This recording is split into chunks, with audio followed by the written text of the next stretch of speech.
Magandang araw, munting binibini. Maaari ba akong magtanong sa'yo? Opo, maaari po kayong magtanong. Ako nga pala si Ginoong Eddie. Aking hinahanap ang tirahan ng aking kamag-anak dito ngunit hindi ko sila makita. Maaari mo ba akong samahan? Sino po ba ang kapag-anak na hinanap niyo? Baka po kilala ko. Ang hinahanap kong kamag-anak ko ay si Antonio Santos o mas kilala siya bilang Manong Tonyo. Ah, si Mang Tonyo po pala ang hanap ninyo. Doon po siya nakatira sa kabilang ibayo. Kung iyong mamarapatin, maaari mo ba akong samahan sa kanya? Maaari po kitang samahan. Malapit lang din naman po kasi doon ang tinitirahan ko. Maraming salamat, munting binibini. Tara.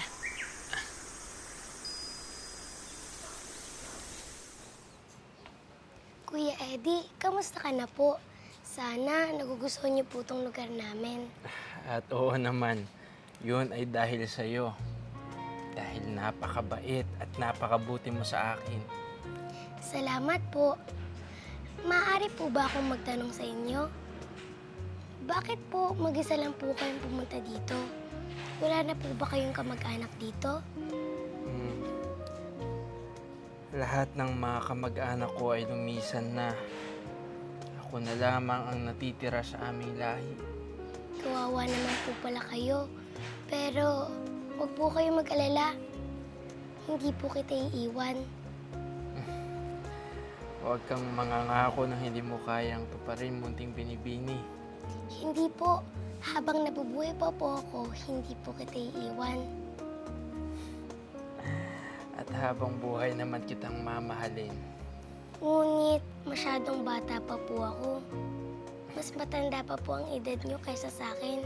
Huwag kang mag-alala at magpapang-abot din tayo. Kuya Eddie, nandito na po ako. Dalaga ka na talaga. Oo nga po, kuya eh. Pero kayo po, bakit po parang hindi po kayo natanda? Mahirap na explanation kasi yan eh. Pero naalala mo ba yung sinabi mo sa akin na hindi mo ako iiwan habang buhay? Opo, natatandaan ko po yun. Di ba sabi ko sa'yo, magpapangabot tayo? O ito, di na magkalayo yung edad natin. Pwede na kitang ligawan. Pero, Kuya Eddie, yung mukha niyo lang naman po yung hindi tumatanda eh. Pero po yung edad niyo, ang layo po natin sa isa't isa. Hindi naman yun alam ng ibang tao eh. Bakit? Ayaw mo ba sa akin? Eh, di ba nangako ka nga sa akin na di mo ko iiwan? Oo nga po, pero bakit nga po ba hindi po kayo tumatanda? Ganito kasi yun. Kahit ako, nahihirapan din sa kalagayan ko eh.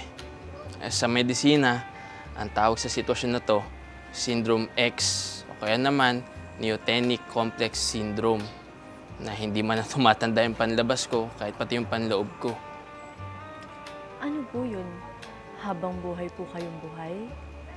Hindi ko din alam eh. Pero sa haba ng henerasyon ko nabubuhay, pagkakaalam ko, ikaw pa lang yung babaeng minahal ko. Ako din po. Kayo lang po yung hinangaan ko ng ganito. Sabi ko nga po sa sarili ko, kung magkakanobyo ako o asawa, gusto ko po katulad nyo. Eh, ganun naman pala eh. Eh di hayaan mo ako manligaw sa'yo para at least malaman mo na malinis yung intensyon ko sa'yo. Sige po, kayo po bahala kung gusto nyo po akong ligawan. Sige. Tara, gusto mo kumain?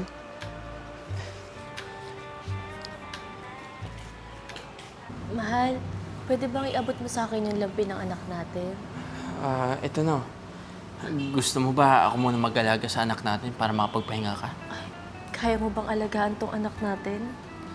Baka nakakalimutan mo, ilang dekada na akong buhay. Oo nga pala, mahal. Sige, magpapahinga lang ako saglit. Sige, tamang-tama. Para pagkagising mo mamaya, kakain na tayo. Sige, papahinga lang ako ah.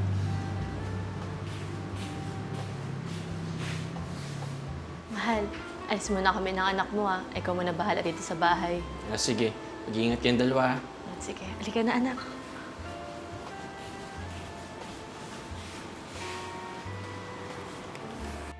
Mahal! Tara, kain na tayo! Saglit lang. Ikaw naman talaga. Tinapos lang ako. Ikaw talaga. Hindi ka makakain kung hindi pa tayo sabay kumain. Anong klaseng tanong yan? Bakit? Kailan ba tayo hindi kumain na sabay?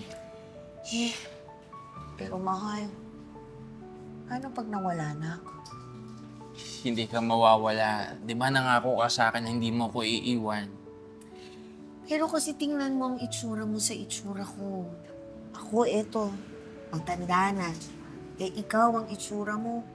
Ganun pa rin. Simula nung unang araw na nakilala ka hanggang ngayon. Kahit naman ako nahihirapan ako sa kondisyon ko eh. Hindi ko alam kung hanggang kailan yung buhay ko. Oo, maaari nga na batang-bata ako sa labas pero sa pinakaloob-looban ko, pakiramdam ko nanghihina din ako. Pero mahal, pag nawala ako ipangako mo sa akin, magmamahal kang ulit. Gusto ko merong magmamahal ulit sa'yo. Kapag may nakilala akong katulad mo, magmamahal ulit ako. Naku, bulero. Halika na. Tara tayo sa kusina, kumain na tayo. Tara.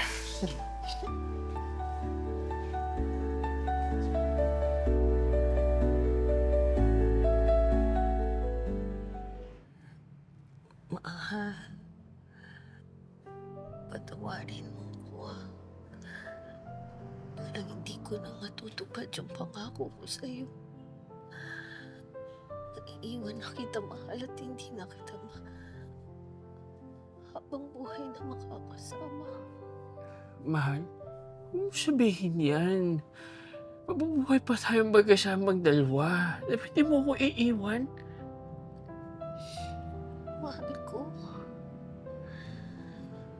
nararamdaman ko na. Pero ipapangako ko sa'yo, babalik ako para mahalin ka muli. Sa huli nating pagkikita, mahal. Mahal? Mahal? Mahal? Mahal? Mahal? Mahal, wag! Mahal! Gumising ka, mahal! Mahal! Mahal! Uy! Mahal!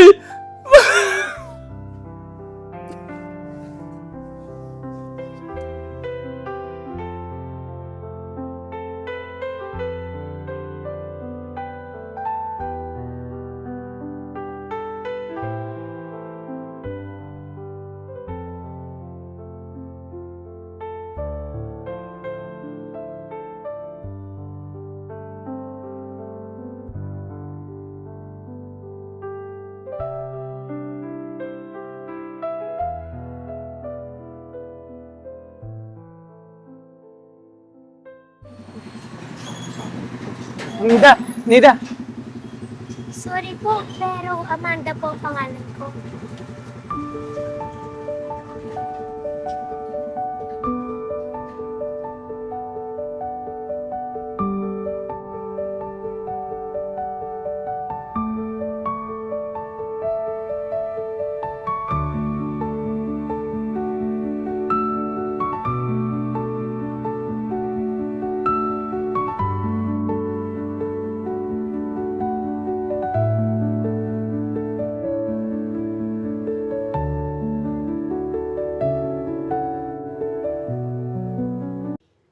Si Mang Tonyo po pala ang hanap nyo.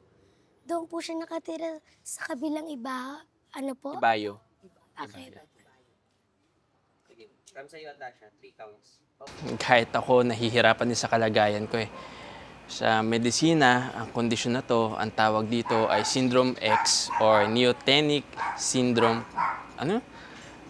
Yabang ko kasi, gusto ko pang buuin eh. Neotenic Complex Syndrome, yon. Neotenic Complex Syndrome, yon. Or Neotenic Complex Syndrome, which is ang tumatanda sa akin yung panlabas. Tumatanda sa akin yung panlabas, hindi tumatanda. Bobo. Bobo, fuck. Sorry direct. Kahit ako nahihirapan din sa kalagayan ko eh. Ayon kasi sa medisina, ang tawag sa sakit na ito ay Ha? Fuck! Stock up syndrome X. Russell, oh? Russell syndrome. Syndrome kasi. Sorry. Neotenic complex yun. Na hindi tumatanda ang panlabas pati ang panloob yun. Okay. Okay, ready? 3, 2, 1, action. Oo nga pala. Sige, alagaan mo muna para makapagpahinga ako. Sige. Para mamaya, pagkising mo. Aray! Bad.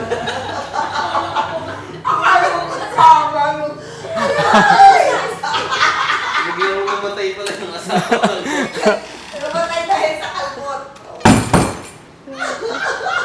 Hi guys, I'm Ea Aison. Stay connected and don't miss out on our new content. Subscribe to our YouTube channel, follow us on Facebook and TikTok. Watch out for our exclusive events solely for our YouTube membership. With the crazy ones, life never gets old. Yay! Oh yeah, so wherever we go, the story's told. With the crazy ones, life never gets old. Let's go, living this life, feeling it in our soul. With the crazy ones, yeah, let's roll.